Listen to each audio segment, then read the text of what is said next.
Boa noite, amigos e amigas do nosso canal da Escola Teológica Católica. Vamos gravar o nosso vídeo de hoje, como a gente faz sempre, mas vamos primeiro rezar, pedir ao Espírito Santo que nos ilumine e nos abençoe nesta noite. Em nome do Pai, do Filho e do Espírito Santo. Amém. Vinde, Espírito Santo, enchei os corações dos vossos fiéis e acendei neles o fogo do vosso amor. Enviai, Senhor, o teu Santo Espírito, e tudo será criado, e renovareis a face da terra. Oremos, ó Deus, que instruístes os corações dos vossos fiéis. Com a luz do Espírito Santo, fazei que apreciemos retamente todas as coisas, segundo o mesmo Espírito, e gozemos sempre da sua consolação. Por Cristo Senhor nosso. Amém. Pedindo a intercessão de Maria Santíssima para que ela nos ilumine também e interceda por nós. Ave Maria, cheia de graça, o Senhor é convosco. Bendita sois vós entre as mulheres e bendito é o fruto do vosso ventre, Jesus. Santa Maria, Mãe de Deus, rogai por nós, pecadores, agora e na hora de nossa morte. Amém. Glória ao Pai, ao Filho e ao Espírito Santo, como era no princípio, agora e sempre. Amém. Nossa Senhora Aparecida, rogai por nós. São José, rogai por nós. Em nome do Pai, do Filho e do Espírito Santo. Amém. Muito boa noite a todos vocês que me acompanham. Gente, hoje nós vamos encerrar, com a graça de Deus, o estudo que nós estamos fazendo sobre os concílios da Igreja. Graças a Deus, nós já fizemos 4 vídeos sobre os concílios. E hoje, se Deus quiser, nós vamos encerrar. Tá? Nesses 2000 anos de igreja, a igreja já realizou 21 concílios, ou seja, praticamente um por século. Não é? E o concílio, eu já venho explicando, que é uma reunião que o Papa faz com os bispos do mundo inteiro para combater alguma heresia, tá? Ou alguma coisa que precise ser mudado na igreja, alguma coisa pastoral, porque aquilo que é doutrinário, a igreja não pode mudar. Nós vamos ver, inclusive, isso hoje. Tá? Eu quero focar bastante nisso hoje para você entender a questão daquilo que se pode mudar na igreja e aquilo que não se pode mudar na igreja. Tá bom?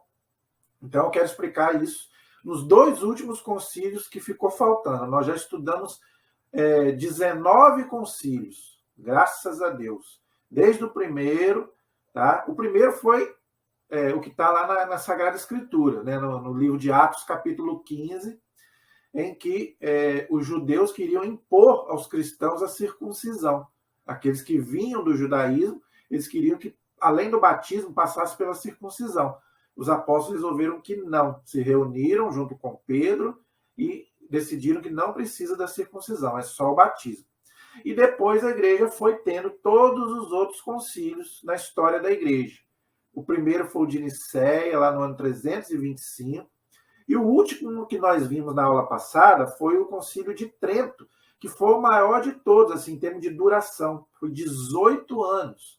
Porque Lutero fez uma verdadeira revolução na igreja. Não foi uma reforma, foi uma revolução, contestando praticamente toda a doutrina católica, que teve que se reunir no concílio e fazer a contra-reforma de Lutero, não é? Nós vimos na aula passada aí, você pode assistir nas nossas aulas aí, tá? Então, gente, hoje eu quero encerrar, então, com a graça de Deus, esse estudo. Isso, gente, é importante a gente saber por quê. Isso é a história da nossa igreja. A nossa igreja, ela tem 2000 anos e ela tem uma história muito bonita. Com todos os erros humanos da igreja, que é só o que se fala. Você vai numa universidade hoje, só se fala dos erros dos filhos da igreja. É Inquisição, é Cruzadas, é Galileu Galilei, não é? Mas as coisas boas que a igreja fez, isso não é falado. Isso não se fala nas instituições, nas escolas, nas universidades. Só mete o pau na igreja. Agora, as coisas boas que a igreja faz, isso ninguém fala, não é? Então é isso que a gente procura fazer aqui, estudar um pouquinho da história da nossa igreja. Por quê? Você não ama aquilo que você não conhece. Como é que você vai amar a sua igreja se você não conhece a história dela? Para você amar uma pessoa, você tem que conhecer a história dela. Você que é casado, você namorou para quê? Para conhecer a história da sua esposa e do seu marido, né? Da família dele, da onde que ele veio, se ele é uma boa pessoa, não é verdade? Então, a igreja é a mesma coisa. Para você ser um bom católico, você tem que entender, estudar a história da sua igreja. E você vai ver o quê? Muito mais do que as coisas erradas, tiveram muitas coisas boas. Só que isso não é falado, isso é colocado para debaixo dos panos. E isso é o importante para a gente estudar a história da igreja por causa disso. E os concílios, eles foram o quê? Foram reuniões que o Papa fez justamente para defender a nossa fé dos hereges, das coisas erradas que fizeram o quê, gente? Dividiram a igreja. Tá? Esses hereges, nesses 2000 anos de igreja, eles eles fizeram o contrário daquilo que Jesus mandou. Jesus mandou o quê? Que houvesse unidade na igreja. Eles fizeram o quê? Divisão, provocaram divisão na igreja. E é o que mais fere o coração de Jesus, a divisão dos cristãos. Inclusive, nós vamos falar sobre isso no último concílio, daqui a pouco. Vamos então estudar, terminar, se Deus quiser, de estudar os dois últimos concílios da igreja, tá? O 20º e penúltimo concílio da igreja foi o Concílio Vaticano I, tá? Foi o Vaticano I, logicamente que foi na cidade do Vaticano, em Roma, tá? Foi do dia 8 de dezembro de 1869 até 18 de julho de 1870. E o Papa que convocou esse concílio foi um Papa extraordinário. Foi o Papa que mais vamos dizer assim, foi Papa maior tempo na Igreja, que foi o Papa Pio IX, que ele foi Papa do ano 1846 até o ano 1878. Foi Papa 32 anos. Foi o Papa mais longo. O segundo foi quem? João Paulo II, 27 anos. Então, esses dois papas foram papas há pouco tempo e foram papa há bastante tempo, graças a Deus, não é? E o Papa Pio IX, ele foi um papa muito bom. Ele proclamou, por exemplo, o dogma da Imaculada Conceição, que nós já estudamos aqui. Ele proclamou São José como padroeiro da Igreja Universal, que também nós já fizemos aqui um vídeo sobre São José, não é? E várias outras coisas. Foi um papa muito bom para a igreja, graças a Deus. Todos os últimos papas foram papas maravilhosos, né? E quais foram as decisões do Concílio Vaticano I, tá?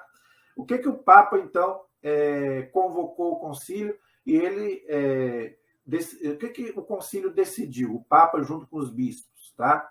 Lembrando que o Papa se reúne com todos os bispos do mundo no Vaticano, ok? A primeira coisa foi o Papa elaborou uma constituição dogmática chamada Dei Filii, deixa eu ver se eu consigo ler direito. Dei Filius, sobre a fé católica. Então, o Papa fez o quê? Explicou num documento sobre a fé católica, como se fosse o credo, tá? Tudo aquilo que nós cremos, tudo aquilo que é fé da igreja, o Papa foi e fez esse documento chamado Constituição Dogmática. O que é uma Constituição Dogmática? É um documento que fala sobre os dogmas da igreja. O que é um dogma? É uma verdade de fé que não pode ser mudada, tá? Por exemplo, Santíssima Trindade é um dogma de fé. Nunca você vai ver que isso nunca vai mudar. A Imaculada Conceição é um dogma de fé. Nunca vai mudar. A Assunção de Maria é um dogma de fé. Também nunca vai mudar. Tá? E todo o nosso credo, ele é dogmático. E você pode ver que ele tem 2000 anos e ele não muda e nunca vai mudar. Creio em Deus Pai, Todo-Poderoso, aquela oração bonita que a gente faz todo domingo. Então, toda aquela oração ela é dogmática. Ela não muda e nunca vai mudar. É a fé da igreja de 2000 anos. Creio na Santa Igreja, na comunhão dos santos, na remissão dos pecados, na ressurreição da carne e na vida eterna. Então, tudo isso é dogmático, entendeu? Outra constituição dogmática, chamada Pastor a Eternos, Pastor Eternos, sobre o primado e a infalibilidade do Papa quando se pronuncia ex cátedra em assuntos de fé e de moral. Isso quer dizer o quê, gente? Que o Papa ele não pode errar quando ele ensina doutrina. Por quê? Porque Jesus disse para Pedro: tudo que você ligar na terra, eu ligo no céu. E no céu não pode ligar nada errado. Porque lá no céu só pode. Lá no céu não tem dor, não tem nada de ruim, diz o Apocalipse. Então, se Jesus disse para Pedro: tudo que você ligar na terra, eu ligo no céu, e no céu não pode ligar nada errado, então isso quer dizer o quê? Que quando o Papa, que é o sucessor de Pedro, ele ensina alguma verdade de fé, ele não pode errar. Em termos de doutrina. Tá? Tá bem claro aqui, ó. Infalibilidade do Papa quando se pronuncia ex cátedra, ou seja, um assunto de fé e de moral. Então, outros assuntos o Papa pode errar. Política, né, medicina, ciência, igual o caso de Galileu Galilei, que eu já falei aqui. O Papa errou? Errou. Mas por quê? Porque não era um assunto de moral e nem de fé, era um assunto de ciência. Tá? O caso do Galileu lá. Então, isso aí o Papa pode errar, sem problema. De política o Papa pode errar, entendeu? Agora, quando ele fala de fé e de moral, ele não erra, entenderam? Por quê? Porque Jesus prometeu para a igreja: tudo aquilo que você ligar na terra, eu ligo no céu. Tudo que você desligar na terra, eu desligo no céu. Então, se o Papa falou uma coisa, está falado. Ninguém pode contestar. Nós, católicos, não podemos contestar uma decisão papal. Se você não acredita, você não é um bom católico. Entendeu? Em termos de doutrina. Entendam o que eu estou dizendo, pelo amor de Deus. Tá? Agora, se o Papa falar de um outro assunto que não seja doutrina de fé ou de moral, ele pode errar, você não precisa concordar com ele. Claro que a opinião dele é uma opinião que a gente deve levar em conta, mas você não é obrigado. Tá? Então, se o Papa falou, Nossa Senhora é virgem, ninguém pode contestar isso. Se você contesta, igual Lutero contestou, então você não é mais católico, você tem que sair da igreja. Entendeu? Por que eu estou falando isso, gente? Porque eu estou falando por mim. Eu estou fazendo esse trabalho aqui com muito gosto, faço com muita vontade mesmo, não tenho preguiça, não tenho má vontade, mas veja, eu tenho que ensinar aquilo que a igreja me manda ensinar. Eu não posso ensinar a minha vontade. Eu não posso chegar aqui e falar que Nossa Senhora não é virgem, que nós não cremos na Santíssima Trindade. Eu não posso falar isso. Por quê? É um dogma de fé que o Papa proclamou e eu não posso falar contrário a isso. Se eu falar contrário a isso, eu não sou católico. Então, o que eu estou fazendo aqui? Isso aqui é o quê? Escola Teológica Católica. Então, eu estou ensinando para os católicos. Pessoas de outras religiões podem me acompanhar? Podem. O canal, entendeu? Está aí todo. Se você é de outra religião gosta dos nossos vídeos, amém, aleluia. Agora, eu tenho que falar aqui a doutrina católica. Entendeu? De 2000 anos que não muda e não vai mudar. Mas isso não quer dizer que nós não possamos conversar, que nós não possamos dialogar. Podemos. Nós vamos ver daqui a pouco, no último concílio, que a igreja pede um diálogo com as outras religiões. Agora, aquilo que é dogma de fé, que é uma verdade de fé, a igreja não vai voltar atrás, gente. Não adianta querer espernear. Tá? A doutrina nossa de 2000 anos não vai alterar nunca, até Jesus Cristo voltar. Ok? Então, quando o Papa fala alguma coisa de fé e de moral, ele não erra. Por quê? Porque Jesus não deixa ele errar. Porque Jesus não pode deixar entrar nada errado no céu. E o Espírito Santo acompanha ele. Ele não fala uma coisa da cabecinha dele. Não pense você que quando o Papa fala alguma coisa que ele está inventando, está colocando na cabeça dele. Não, aquilo foi estudado pela igreja, pelos teólogos da igreja, e o Papa dá o seu aval. Inspirado por quem? Pelo Espírito Santo que o assiste. Tá? Porque Jesus está presente com ele, a Santíssima Trindade está presente. Então, quando ele fala alguma coisa de fé, então ele não fala uma coisa da cabecinha dele. Entendeu? Então é importante a gente entender isso, ok? Então, algumas questões doutrinárias, olha aí. Então, o Concílio Vaticano I, ele também abordou algumas doutrinas. Quais são? Vamos lá. Questões doutrinárias que o Vaticano I abordou. Olha só. Por isso que eu falo, isso aqui é doutrina. Então, isso aqui a igreja sempre acreditou, sempre vai acreditar e ela não vai voltar atrás. Vamos ver quais foram do Concílio Vaticano I, tá? Vamos lá. Este único e verdadeiro Deus, por sua bondade e por sua virtude onipotente, olha, então Deus para nós é onipotente, não para adquirir nova felicidade ou para aumentá-la, por quê? Porque a glória de Deus ela é infinita, ninguém pode aumentar a glória de Deus já é infinita, a fim de manifestar a sua perfeição pelos bens que prodigalizou as criaturas com vontade plenamente livre. Então, Deus é plenamente livre para fazer o que ele quer no mundo, tá? Criou simultaneamente no início do tempo ambas as criaturas do nada, a espiritual e a corporal. Olha aí, então tudo é criação de Deus. Por quê? Porque as pessoas ainda questionavam ainda a Revolução Francesa, não é? Os ateus, o ateísmo estava muito forte nessa época. Então, a igreja precisou se reunir em concílio para dizer que Deus é o criador de todas as coisas. Entendeu? Então, vou repetir. A fim de manifestar a sua perfeição, então só Deus é perfeito. A criação não é perfeita, ela não é uma deusa, não. O Criador é perfeito. Então, ele criou com perfeição os bens e as suas criaturas. Então, toda a criação que Deus criou é perfeita. Deus não pode criar nada ruim. Por isso que ele fala lá no Gênesis, tudo é bom. Tá? A criação é boa. O que desvirtuou a criação foi o pecado, mas Deus criou tudo bom. Então, esse mundo aqui ele é maravilhoso. Tá? O pecado que estragou o mundo, mas Deus criou ele perfeito.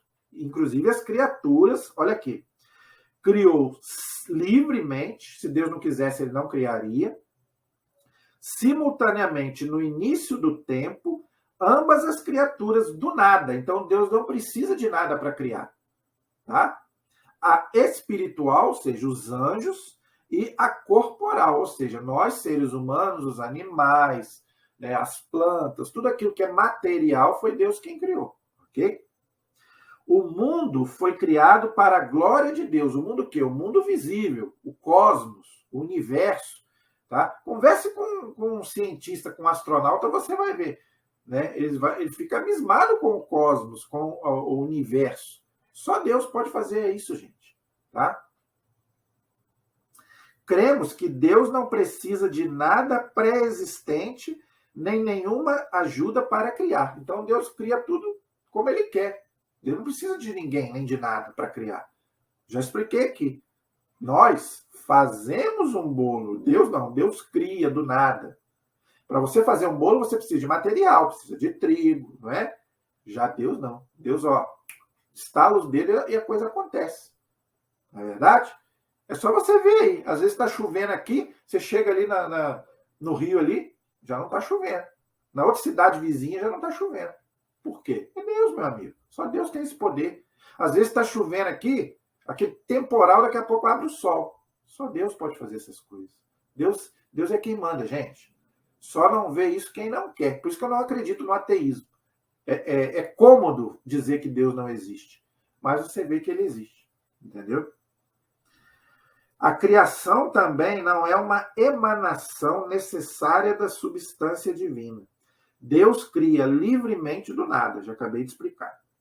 Deus conserva e governa com sua providência tudo o que criou. Então Deus não abandonou a criação de qualquer jeito. Não, Deus está vendo tudo. Tá? Muita gente pergunta, Deus está dormindo. Está dormindo coisa nenhuma, você que pensa. Deus está vendo tudo. Você pode enganar, né, outras pessoas, né, mas a Deus a gente não engana. Deus é onipotente, onisciente e onipresente. Deus está em toda parte vendo todas as coisas. Tá? Então, não pensemos que Deus não está vendo, que Deus está dormindo. Nada disso. Deus está vendo tudo. E ele, como diz aqui, governa com a sua providência tudo o que criou. Ela se estende com vigor de um extremo a outro, olha aí, tá vendo? E governa o universo com suavidade. Isso está lá no livro da Sabedoria, no capítulo 8, versículo 1. Esse texto é belíssimo. Fala que Deus governa tudo com suavidade, não é? E governa o universo com suavidade. Bonito, né? Sabedoria, capítulo 8, versículo 1. A Santa Igreja, nossa mãe, sustenta e ensina que Deus, princípio e fim de todas as coisas, pode ser conhecido com certeza pela luz natural da razão humana, pela inteligência. Deus te deu inteligência, meu amigo. Através das coisas criadas, para você saber que Deus existe. A luz natural da razão humana a partir das coisas criadas. Então, através da criação, você consegue saber que Deus existe. Por isso que Deus te deu inteligência, que, aliás, é um dom do Espírito Santo também. A graça de Deus, para você louvar a Deus através das coisas criadas. O que quer dizer isso, gente? É muito simples, meu amigo. É só você olhar para fora de você, não é? E você olhar para dentro de você. Como assim?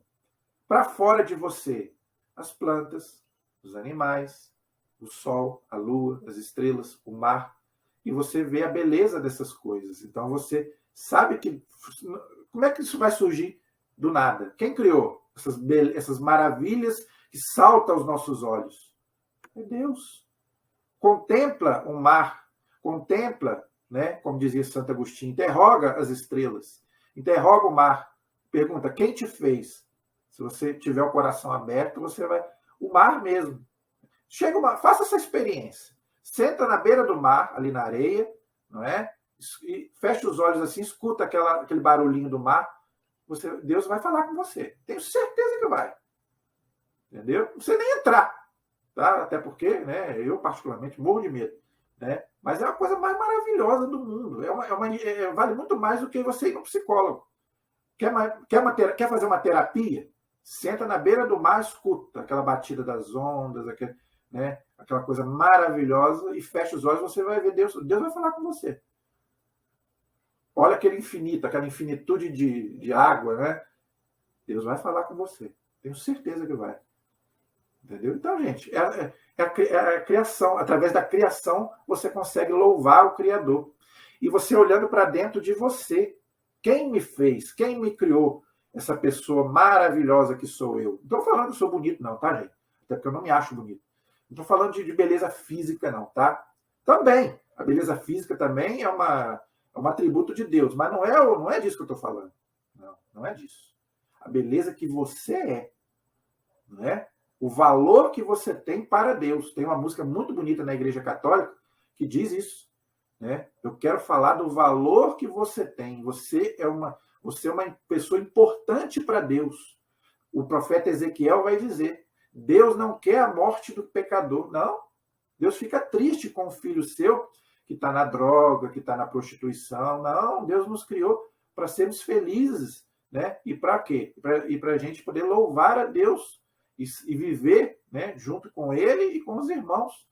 Tá? Então, nós somos maravilhosos, porque nós fomos criados à imagem e semelhança de Deus. Deus nos criou. Entendeu? Então, nunca diga que você é um lixo. Não. Você vai chamar de lixo a obra de Deus, que é você? Ah, eu não presto. Não, meu amigo. Nunca disse que você não presta, não. Pelo contrário, Jesus falou, quando você olhar para o outro, você tem que ver Deus nele. Jesus não falou isso? Se você fizer isso para o menor do meu irmão, é para mim que você está fazendo.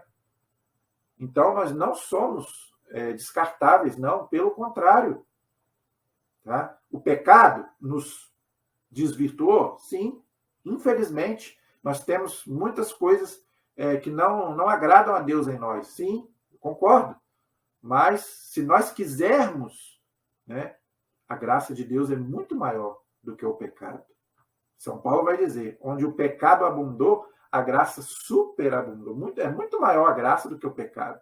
Então, se você acha que você não presta, é por quê? É porque você está longe de Deus. Aí sim, aí eu concordo. Quando você está longe de Deus, meu amigo, você realmente é um nada, é um zero à esquerda. Agora, quando você está na presença de Deus, quando você, né, encontra esse Deus maravilhoso, você vai ver, você mesmo vai saber, não, eu sou um filho amado de Deus. Deus me ama do jeitinho que eu sou. O outro pode não te amar. O profeta Isaías vai dizer, não é? Minha mãe pode me abandonar, mas o Senhor vai me acolher. Então Deus vai te aceitar do jeitinho que você é. Entendeu? Mas para isso você tem que buscá-lo, né, e encontrar o Deus verdadeiro. Quando ele morar no teu coração, aí você vai entender o que eu estou falando. Tá?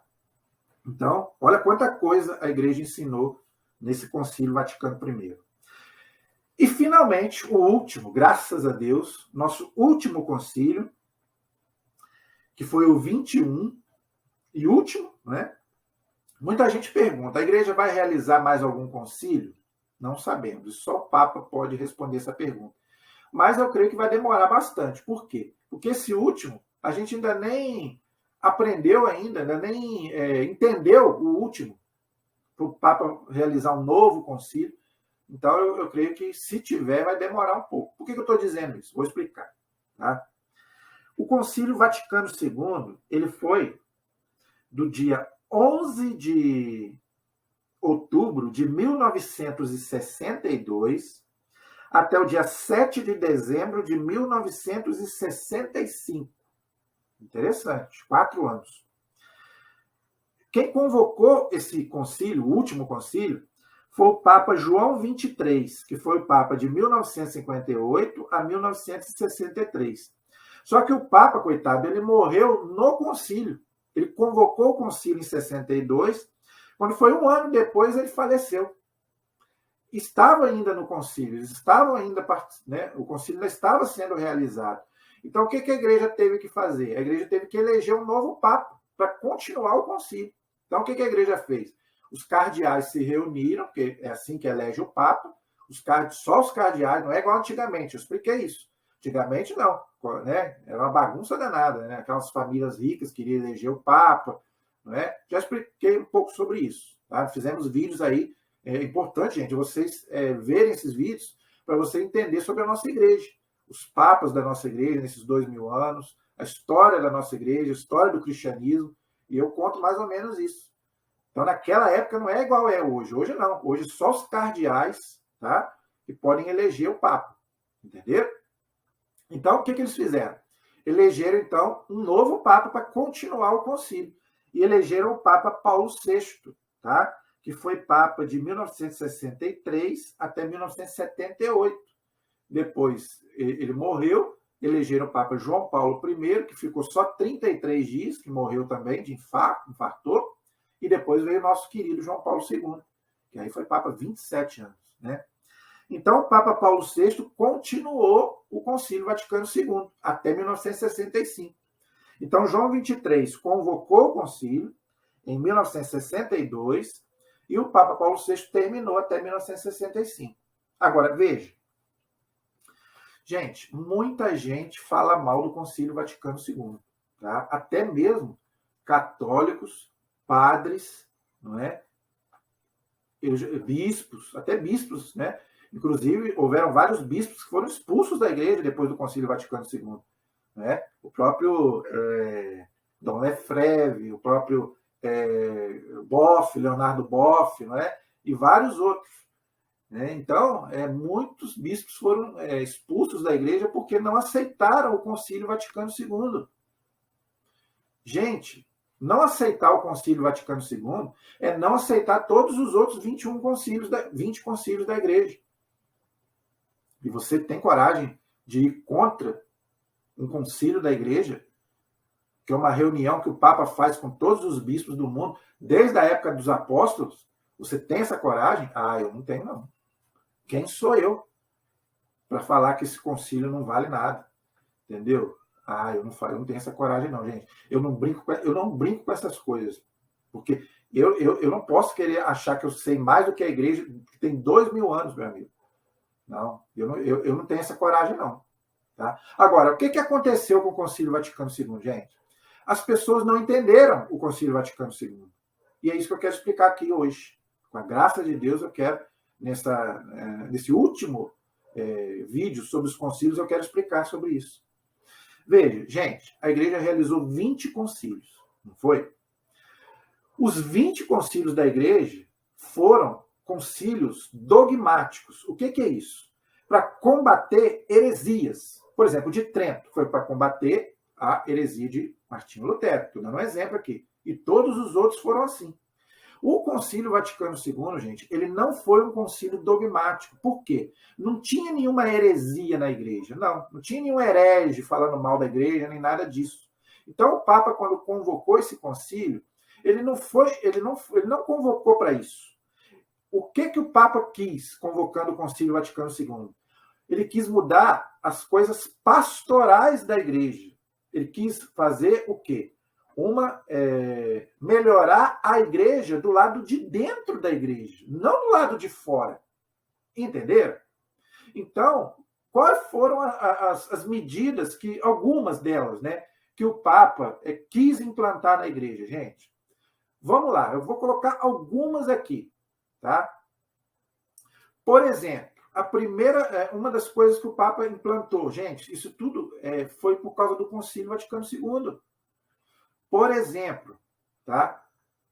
Antes do Concílio Vaticano, antes de 1962, só quem podia pregar era diácono, padre e bispo, a hierarquia da igreja. Um leigo não podia pregar, não podia fazer o que eu estou fazendo aqui. Isso que eu estou fazendo aqui, antes de 1962, não podia. Um leigo, porque eu sou um leigo, eu não faço parte da hierarquia da igreja, não. Eu sou um leigo comum, né? Então, antes disso, eu não poderia fazer o que eu estou fazendo aqui, só padre podia fazer. Então, o que a igreja quis? O Papa quis o quê? Dar mais abertura para os leigos ajudarem na igreja. Então, graças a isso, o leigo pode fazer o quê? O leigo hoje pode ser um catequista, é o que eu sou. Pode mais o quê? Pode ser um ministro, não é? Distribuir a Eucaristia, você que é ministro que está me ouvindo, sabe disso. Né? Antigamente só padre poderia distribuir a comunhão. Hoje em dia não. Hoje em dia os leigos podem fazer isso. Ajudar o sacerdote, né? Tem coroinha na igreja, não é? Tem lá os que ajudam lá o padre, não é verdade? Quanta coisa o leigo pode fazer hoje? Isso é graças ao Concílio Vaticano II. Isso não foi coisa boa? Lógico que foi.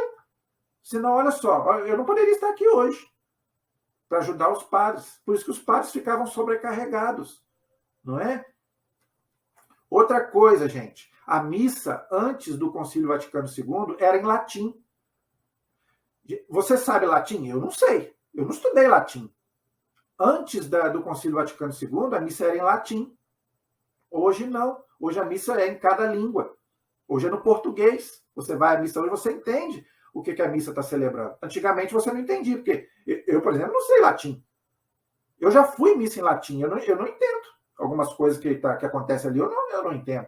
Do Padre Geraldo, por exemplo, é muito conhecido em Itaperuna, muito boa pessoa, uma excelente pessoa. Eu já fui na missa dele, mas eu entendo pouca coisa, porque a missa dele é em latim.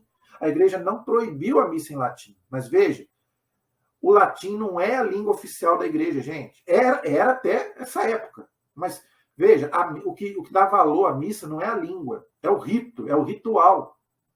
Então as pessoas às vezes ficam brigando por causa disso aí. Eu sou tradicionalista. Eu não aceito. Gente, não é. Jesus falava latim? Não. Jesus falava o quê? Hebraico e aramaico. Depois o evangelho foi escrito em quê? Em grego. Então não é a língua que dá valor à missa, não. É o rito. É aquilo que está ali no missal romano. Tá? Então, tem muita coisa que o Concílio Vaticano II abriu para nós, leigos, participar. Grupo de oração. Tinha grupo de oração antes do Concílio Vaticano II? Claro que não tinha. Né? Não tinha grupo de oração, não tinha. E hoje aí, quantos grupos de oração? Renovação Carismática Católica, Terço dos Homens, não é? E vários outros movimentos hoje na igreja, Encontro de Casais com Cristo, e vários outros, entendeu? Muita coisa na igreja é fruto do Vaticano II. Agora, houveram erros? Claro que houveram. Né? Teve gente que interpretou errado o concílio? Teve gente que interpretou errado o concílio. Entendeu? Acha que os leigos têm mais liberdade de fazer o que quer. Não, também não. Entendeu? Tem erros, até hoje? Tem erros, tem pessoas que fazem absurdos, né? Tem, a gente sabe que tem. Mas isso não é culpa do concílio, isso é culpa das pessoas que interpretaram errado o concílio Vaticano II. Mas o concílio foi uma maravilha, gente. Tá? Foi uma maravilha. Muita coisa que a gente não fazia antes, a gente pode fazer hoje. Tá? Então, quais foram as principais decisões do Concílio Vaticano II, gente? Que foram decisões pastorais, não foram decisões dogmáticas. Tá? Vamos ver. Quais foram as decisões que o Concílio Vaticano II decidiu? Procuramos apresentar aos homens do nosso tempo íntegra e pura a verdade de Deus, de tal maneira que eles a possam compreender e ela espontaneamente assentir, quer dizer, acatar, vamos dizer assim. Pois somos pastores. Isso quem está falando é o Papa João XXIII, que convocou o concílio. E os padres conciliares na homilia de abertura do concílio. Olha aí que interessante, hein? Sobre a importância do Concílio Vaticano II, disse o Papa João Paulo II, no dia 15 de outubro de 95. O Papa João Paulo II participou do concílio como bispo. E o Papa Bento XVI também. Inclusive, o Papa João Paulo II era cardeal, se eu não me engano, e o Papa Bento XVI, acho que era bispo, se eu não me engano. Os dois participaram do Vaticano II. E todos eles, gente, falam maravilhas do Vaticano II. Tá? Eles denunciam os erros? Sim. Denunciam os abusos, tudo aquilo que foi errado, sim. Mas o concílio em si foi uma maravilha, por causa de tudo que eu já falei aqui. Não é? Hoje a missa hoje é maravilhosa. Né? Claro que tem gente que faz coisa errada, né? A gente sabe que tem. Não é? Mas a missa hoje, né, é muito a celebração é muito melhor do que antigamente. Entendeu? Você hoje entende o que você tá celebrando. Entendeu? A começar pela língua. Né? Ah, mas antigamente o padre ficava virado para lá e hoje ele fica virado para cá. Isso é o mais importante? Né? Gente, a gente às vezes fica se prendendo por causa de pouca coisa, pelo amor de Deus. Entendeu? Isso não é o mais importante, a gente ficar brigando por causa de coisinhas que não é o mais importante para nós. Então, olha o que o Papa João Paulo II falou. Na história dos concílios, ele, quem? O Vaticano II, reveste uma fisionomia muito singular. Por quê? Porque ele foi diferente dos outros. Ele foi um concílio pastoral, como eu já expliquei. Nos concílios precedentes, ou seja, nos anteriores, com efeito, o tema e a ocasião da celebração tinham sido dados por particulares problemas doutrinais. Aí, tá vendo? Acabei de explicar. O Papa está falando o que eu falei. Ou doutrinais ou pastorais, juntos, né? Os dois.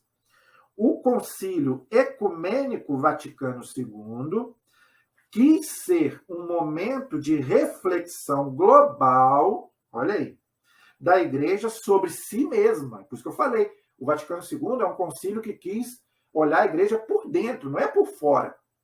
Entendeu?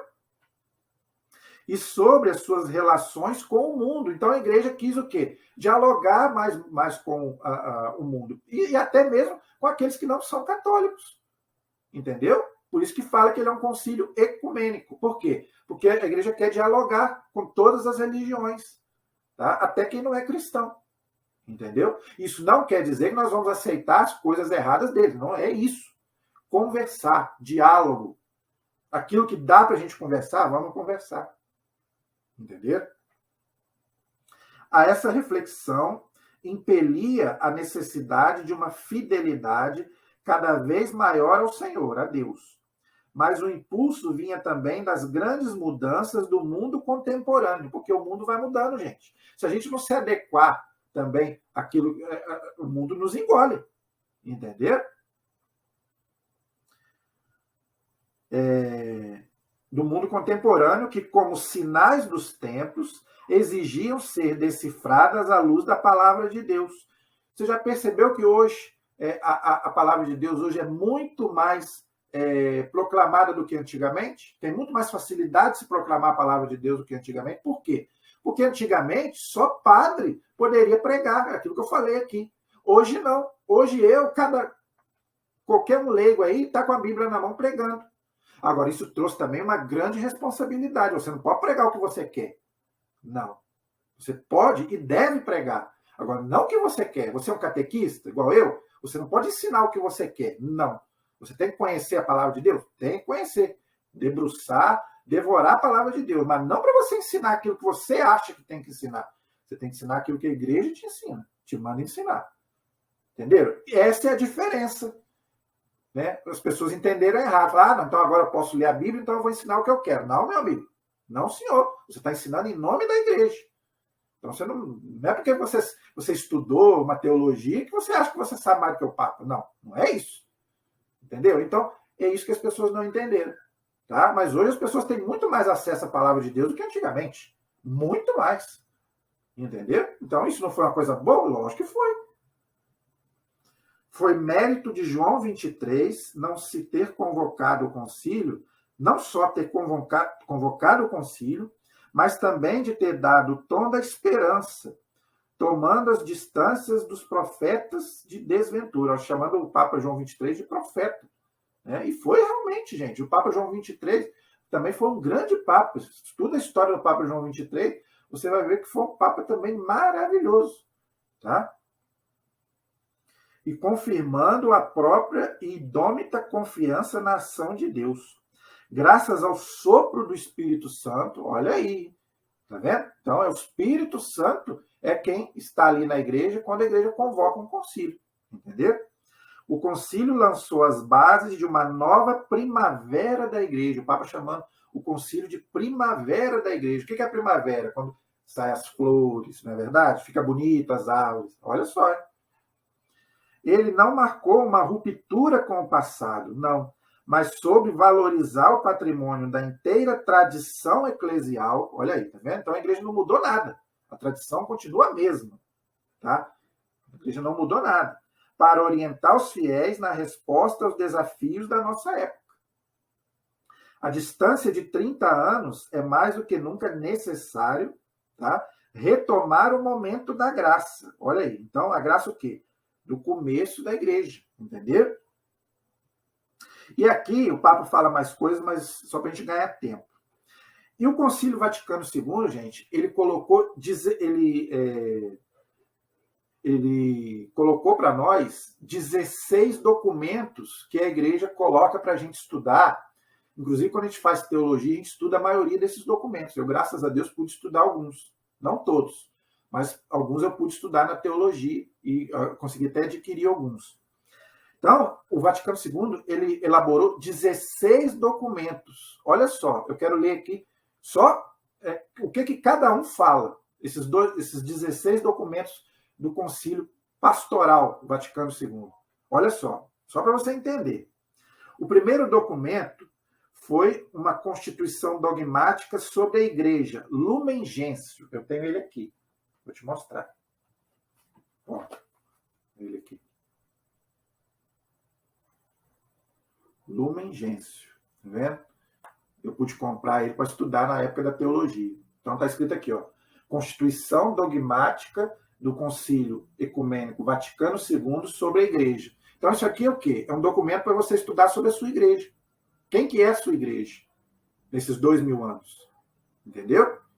Então, é um documento maravilhoso, tá? Que todos nós que fazemos teologia precisamos estudar. Segundo, Constituição Dogmática sobre a Revelação Divina, Dei Verbum. Estou com ele aqui. É maravilhoso esse documento, ó. Dei Verbum, quer dizer o verbo de Deus. Tá? Ó. Constituição Dogmática sobre a Revelação Divina. Como é que Deus se revela? Vou falar sobre isso daqui a pouco. Terceiro, Constituição Pastoral sobre a Igreja e o Mundo de Hoje, Gaudium et Spes. Também tem ele aqui, ó. Gaudium et Spes. Aqui. Constituição Pastoral do Concílio Vaticano II sobre a Igreja no mundo de hoje. Como é que a Igreja tem que se portar no mundo de hoje? Entendeu? Eu só tenho esses 3, infelizmente, mas tem mais aqui, ó. 4. Constituição dogmática sobre a Sagrada Liturgia, Sacrosantum Concílio. Como é que tem que ser celebrada a missa? Tá?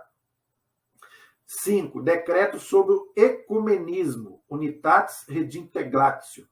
Olha aí, o que é o ecumenismo, gente? Ecumenismo é o diálogo com as outras igrejas cristãs, com os ortodoxos, com os protestantes, entendeu?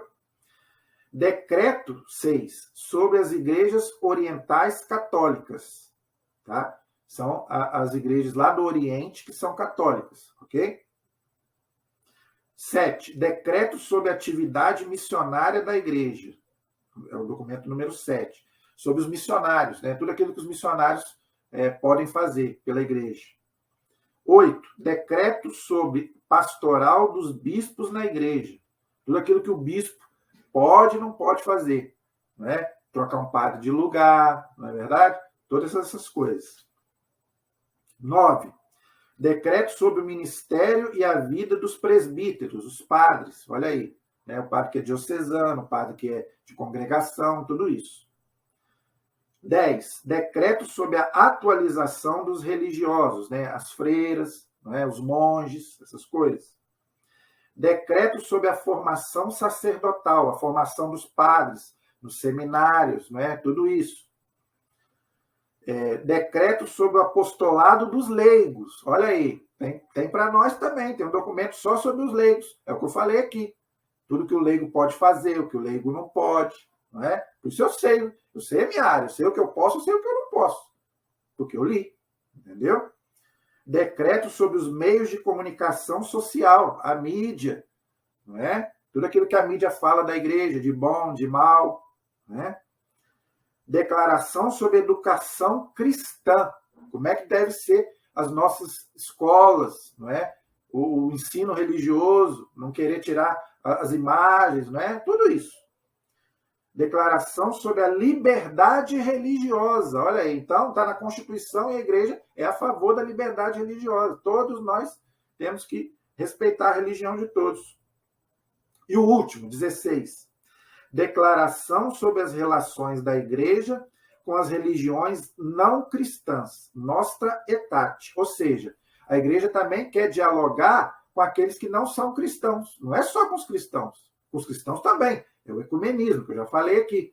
É com os ortodoxos, com os protestantes, a igreja quer conversar. Agora, também a igreja quer dialogar também com aqueles que não são cristãos. Olha aí, declaração sobre as relações da igreja com as religiões não cristãs. O budismo, o islamismo, o espiritismo, né? Todos aqueles que não são cristãos. Para quê? Isso aí é para quê? É para a gente poder juntar todo mundo? Não. Não pode, gente. Por quê? Nós cremos em Cristo, eles não creem. O ecumenismo, sim. Dá para ser uma coisa, uma união mais forte. Por quê? Nós cremos em Cristo, mesmo que tenhamos outras divergências. Mas é mais fácil. Agora, com os outros é mais complicado. Por quê? Não creem no judaísmo, não acredita em Cristo e as outras religiões. Mas, mesmo assim, a igreja quer conversar. Por isso que do Vaticano II para cá, você vê o Papa já foi nas sinagogas, o Papa já foi nas mesquitas, mas é para quê?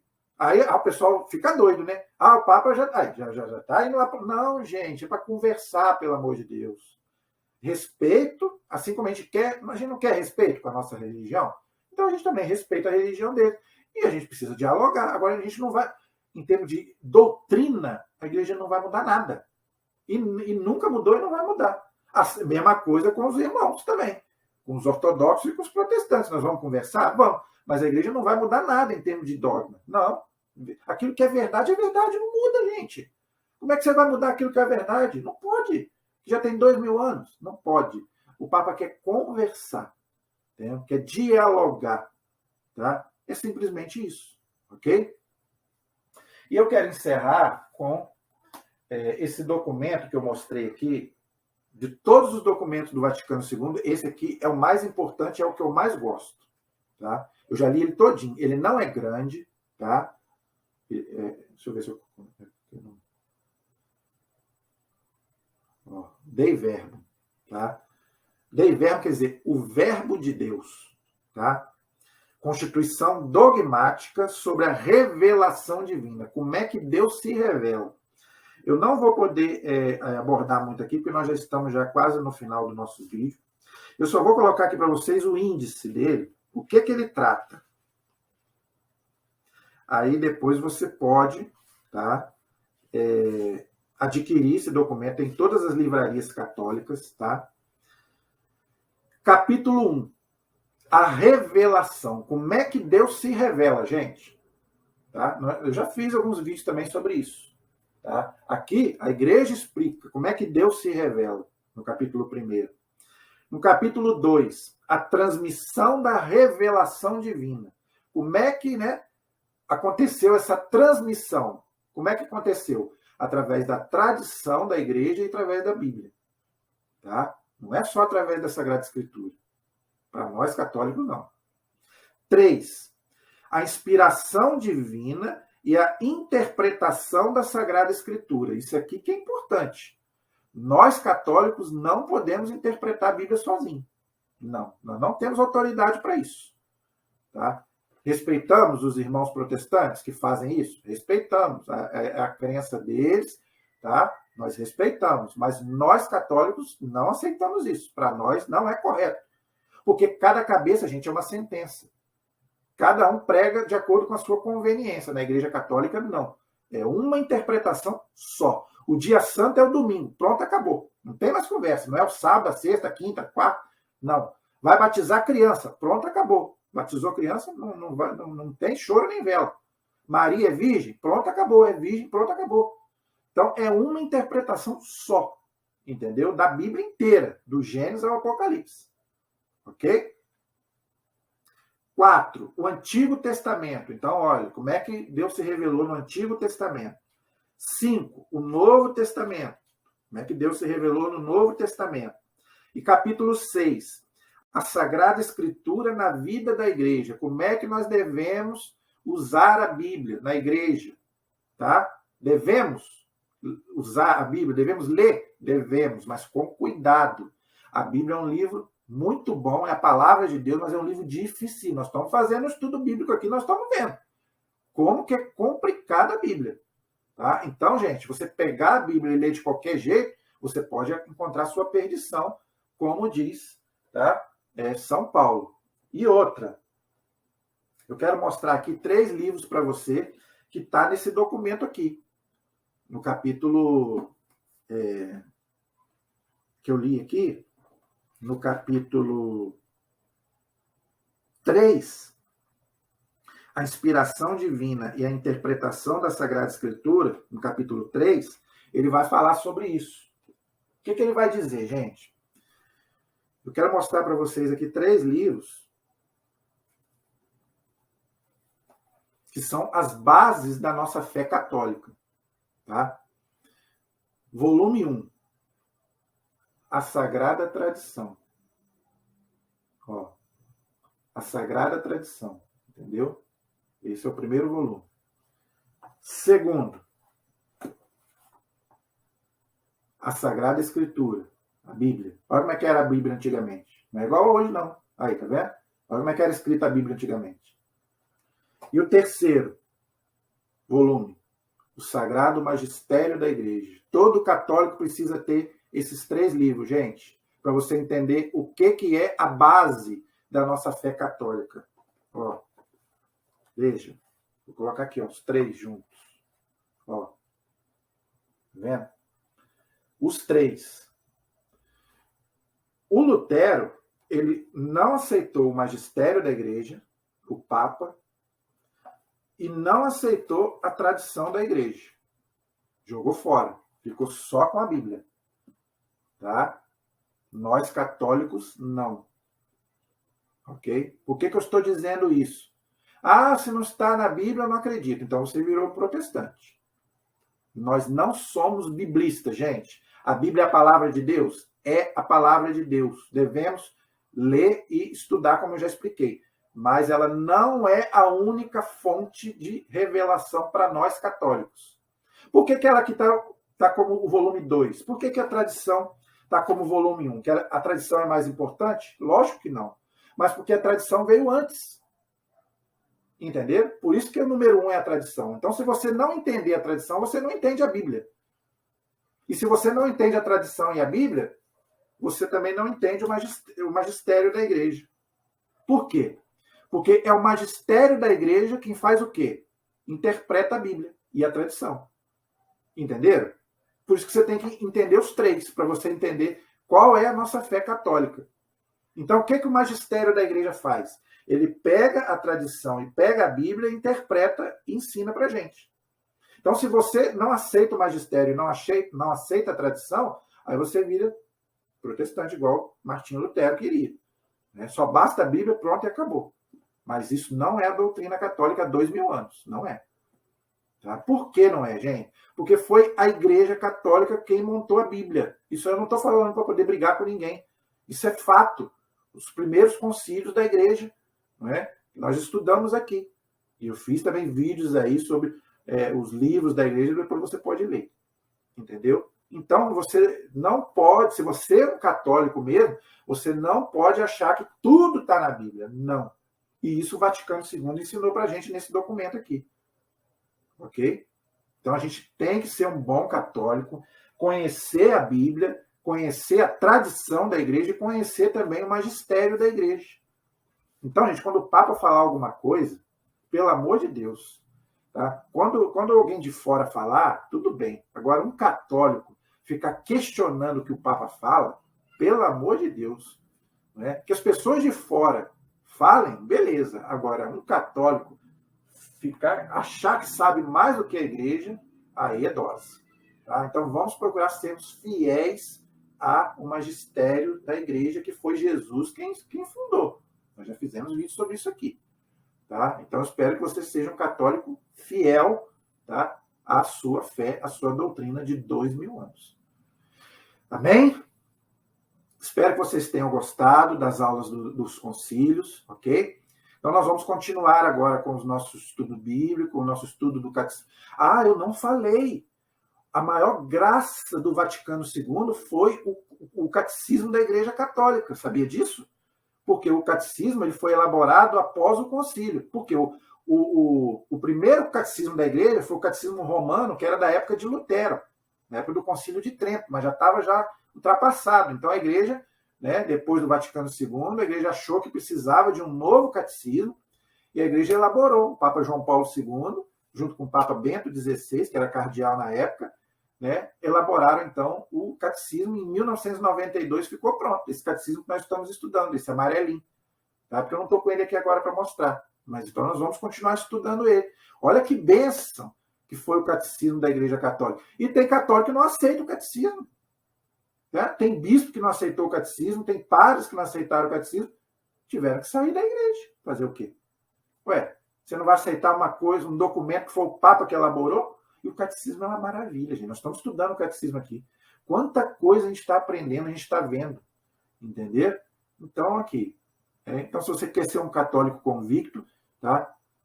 Vamos, se Deus quiser, com a graça de Deus, continuar aqui o nosso estudo do catecismo, da Bíblia e outros temas aí da nossa fé católica. Então, se você quiser aí nos acessar, compartilhe os nossos vídeos, se inscreva no nosso canal, por favor, tá bom? E chame mais pessoas se quiserem aprender, não é? E o Vaticano II pede isso, gente, que a gente seja uma igreja que vá ao encontro do outro. Por que os católicos diminuíram tanto? Tá? Por quê? Porque nós ficamos acomodados, né? Nós precisamos ir até as pessoas, acolher, dar uma boa acolhida, né? Os nossos irmãos, eles são acolhedores. Por que eles levam muita gente da Igreja Católica para lá? Porque eles já sabem acolher. Os católicos não sabem acolher. Né? Às vezes está doente, não vai visitar, não quer saber. Lá não. Lá o irmãozinho está doente, eles vão lá na casa, né? Vão lá fazer oração.